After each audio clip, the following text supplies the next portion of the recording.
The sky burned with streaks of emerald fire as the alien craft plummeted through Earth's atmosphere, trailing smoke and debris. Hidden deep within a lush, untouched forest, the advanced vessel crashed with a deafening roar, leaving the land scarred and smoldering. From the wreckage emerged the alien queen, a tall, luminescent figure cloaked in intricate armor. Her glowing blue eyes surveyed the foreign surroundings, panic and pain evident in her movements.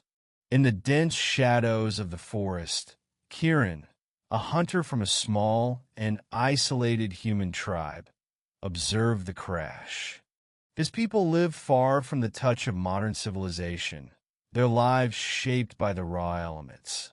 Clutching his spear, he approached cautiously, drawn by the sight of the luminous being struggling to free herself from the wreckage. The Queen's ship had been attacked, forcing an emergency landing on this primitive planet. Her injuries were severe, her guards lost, and her communication device shattered. When Kieran emerged from the undergrowth, she raised her remaining weapon, a sleek device glowing with ominous energy. But the young human showed no aggression, only curiosity and concern. Kieran gestured toward her injured leg, miming an offer of help. Though she didn't understand his language, the Queen sensed his intent.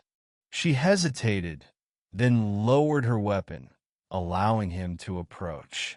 Using rudimentary tools and materials from the forest, Kieran bandaged her wounds and fashioned a crude splint for her leg. His skill and patience surprised the Queen, whose kind had long dismissed humans as little more than savages. Days passed as Kieran guided her through the dense forest, away from the wreckage and the dangers it attracted. The Queen marveled at his resourcefulness, watching as he built shelters, hunted, and navigated the wilderness with ease. Despite their stark differences, a bond formed between them, built on mutual survival and trust. Meanwhile, in the far reaches of the galaxy, the alien king received word of the attack on the Queen's vessel. Enraged and grieving, he mobilized his fleet to scour the region for any trace of her. When the king's ships arrived above Earth, they detected faint signals from her damaged craft and descended with urgency. The king, a towering and imposing figure, was prepared for the worst. However, what he witnessed left him in utter disbelief. The mighty queen of his people, known for her regal strength and advanced technology, was being carried across a clearing by a primitive human clad in animal skins. The king's fleet landed with an overwhelming show of power, their weapons and troops surrounding Kieran and the Queen. Yet instead of recoiling in fear, Kieran stood firm, positioning himself protectively in front of the injured Queen. The king approached, his voice booming in their alien tongue, demanding an explanation. The Queen, though still weak, rose to speak.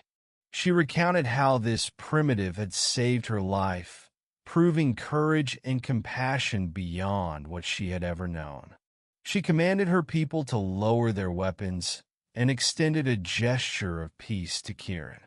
The king, shaken and humbled, acknowledged the human's bravery. Though his pride stung at the idea of his queen rescued by such a being, he could not deny the bond he witnessed. With great ceremony, the king offered Kieran a place of honor aboard their ship, inviting him to witness the vastness of their world. Kieran, however, declined. He belonged to the forest, to the life he had always known. With a final look of understanding, the Queen gifted him a small device, a token of gratitude and a means to call upon her people should he ever need help. As the alien fleet ascended into the stars, Kieran watched their lights disappear into the night sky.